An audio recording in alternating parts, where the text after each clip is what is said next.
Pertempuran Hollandia dengan nama sandi Operasi Reckless adalah pertempuran antara sekutu dan pasukan Jepang selama Perang Dunia Kedua. Mayoritas pasukan sekutu yang didalangi oleh Amerika Serikat dengan sebagian besar dari dua divisi infanteri Angkatan Darat Amerika Serikat, yakni Divisi Infanteri ke-24 dan Divisi Infanteri ke-41 yang dikerahkan di darat serta mendapat dukungan udara dan laut.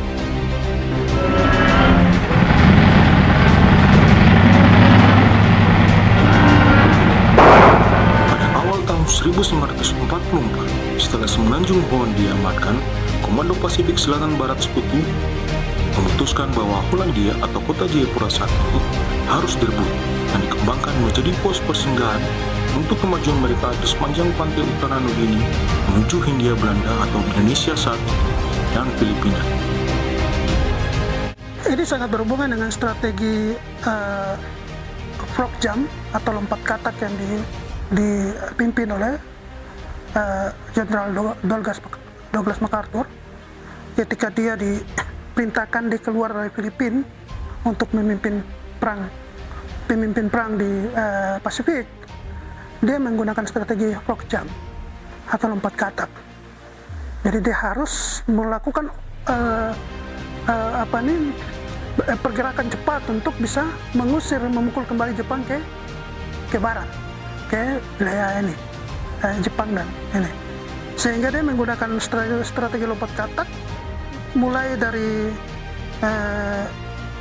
Guadalcanal di Pasifik, ya, ada satu pulau di situ, kemudian ada juga di Bougainville. Jadi strategi ya Hollandia ini sebagai satu area peta untuk terutama bukan hanya Hollandia tapi New Guinea.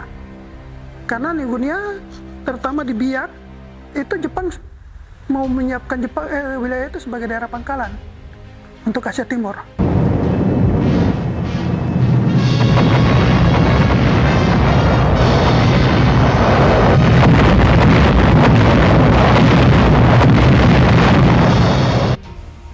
Pertempuran itu terjadi antara tanggal 22 April sampai 6 Juni 1944 dan merupakan bagian dari kampanye Indokini. Operasi itu terdiri dari dua pendaratan, satu di Teluk Tanah Merah dan di Teluk Humboldt, atau yang sekarang kita kenal dengan Pantai Hamadi. Jadi beberapa hari sebelum dom masuk, dom bom ini semua kasih hancur.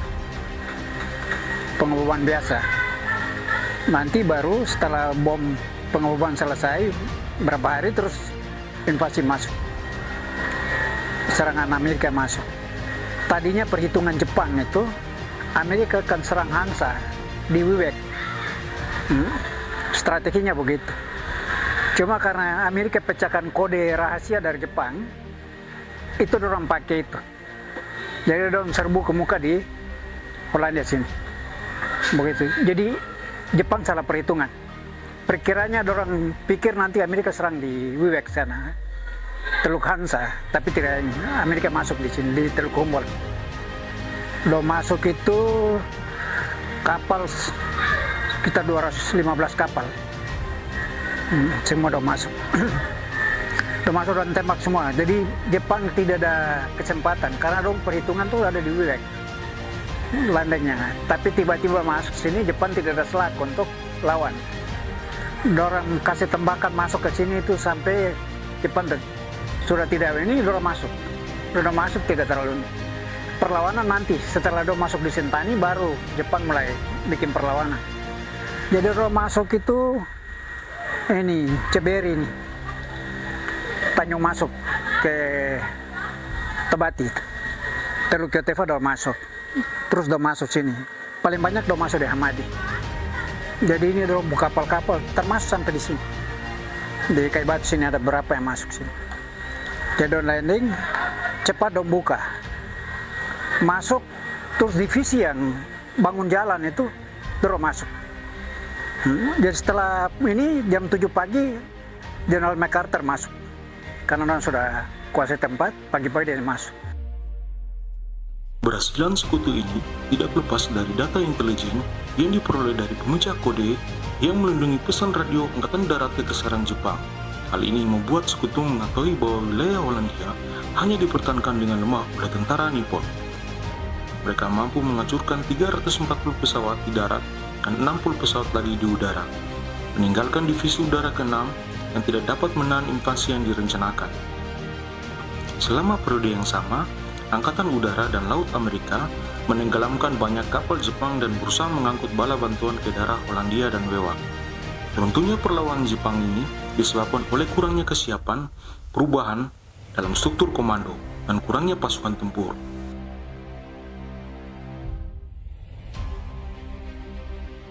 Banyak dari 11.000 orang yang ditempatkan di sana adalah unit administratif dan pendukung. Tidak ada perwira senior yang hadir yang telah bertugas lebih dari beberapa minggu, dan perwira udara senior telah dibebas tugaskan setelah penghancuran angkatan udaranya pada awal April. Akhirnya, pada tanggal 6 Juni 1944, Hollandia atau kota Jayapura berhasil dikuasai sepenuhnya oleh pihak sekutu.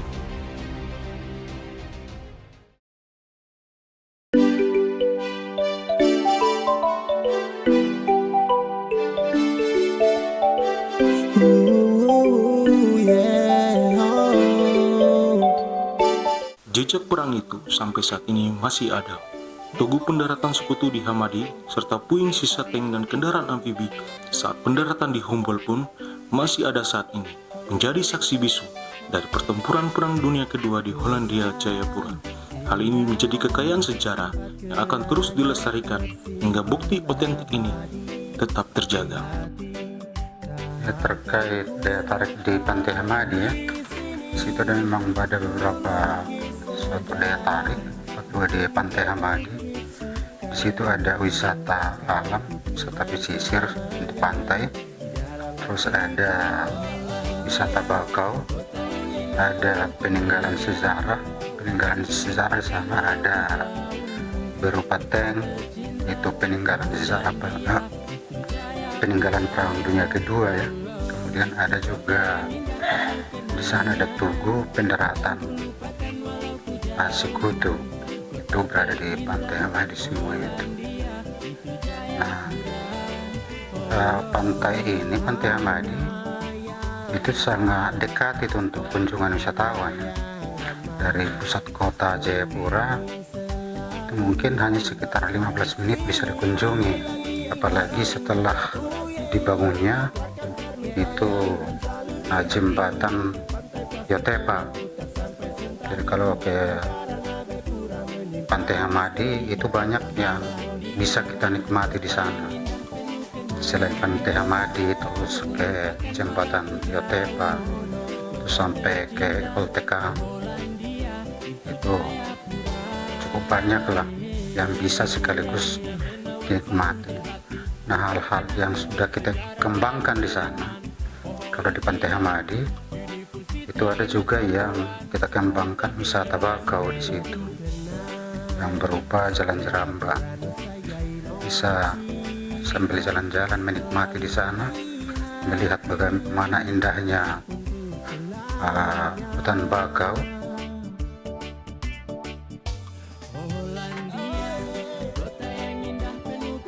Kita kan sudah kita kembangkan juga di situ, sudah kita bangun panggung pertunjukan Pantai Hamadi. Dan di sana nantinya selain ya event-event, ada juga rencana pembangunan dikembangkan menjadi galeri-galeri di tempat itu, karena sangat berpotensi ya, karena bentuk bangunannya juga kita rancang. Di bawah panggung itu ada satu bentuk galeri ya, atau ruko begitu. Itu bisa dikembangkan itu untuk menjadi pusat oleh-oleh nanti ya. Kita juga rencanakan di sana itu ya ada event rutin lah begitu sana, karena sangat bagus lokasinya itu. Kemudian ada juga kita bangun di situ ya galeri di Hemensau, dan juga homestay ada di situ 2 unit kita bangun, dan yang lain-lain yang sarana pendukung untuk itu, toilet tersedia, ada gazebo untuk tempat santai-santai juga bisa tersedia.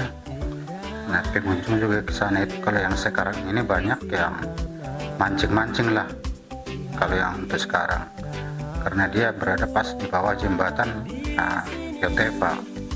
Dari situ juga bisa melihat pemandangan yang cukup bagus ya, untuk pandangan ke pantai, ke jembatan Yotepa.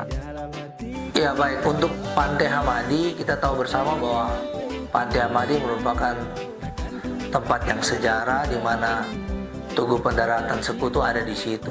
Kami dari Ekonomi Kreatif berharap supaya untuk lokasi-lokasi tempat di situ mungkin dikonsep seperti militari, dia punya bangunan, dia punya interior sehingga memiliki daya tarik tersendiri, karena kita tahu bersama bahwa Hamadi merupakan tempat pendaratan sekutu, punya nilai-nilai sejarah, sehingga kita berharap contohnya seperti di kafe-kafe sepanjang itu mungkin bisa didesain, dia punya bangunan, dia punya desain di dalam ruangan itu bisa menceritakan terkait dengan konsep militari ataupun pendaratan sekutu.